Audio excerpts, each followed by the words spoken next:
Ang luto ng kalabasa ko. Isa sa bawang, sibuyas, at saka kamatis. Lang, kunti lang kamatis. Ngayon, lagyan natin siya ng bagoong.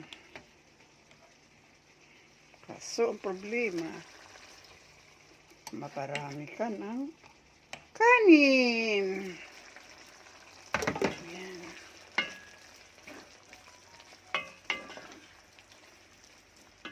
Kaya natin ang ating eggplant. Oh, Diyos ko, magkakamali ako lagot. Tsaka okra.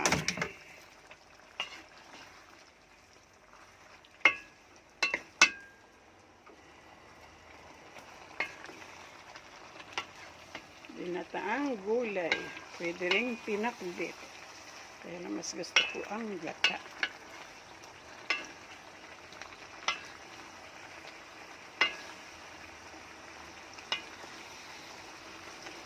Dari. Sayang naman.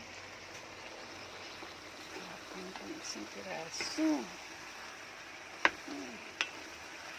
Dinataang pinakbit. Pwede ba yun? Pwede rin, di ba? Importante, masarap ang lasa. Ngayon, itong ating gata.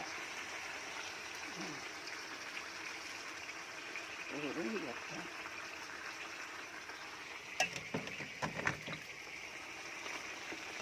Yan. Ang ganda na kulay.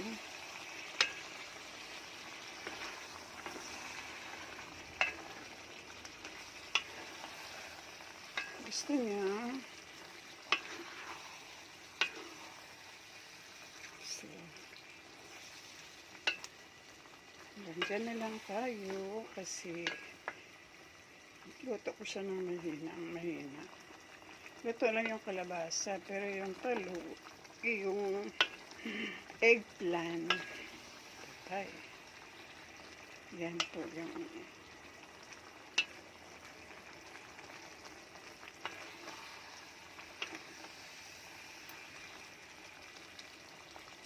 ang ganda ng kulay pag may kalabasa. Alam niyo, hindi ako kumakain ng kalabasa saka eggplant, pero dito sa Japan, masarap talaga ang gulay nila. Tsaka organic. Gusto niyo? Dala na lang lagayan. Dala ng lagayan. Thank you for watching. Gusto niyo?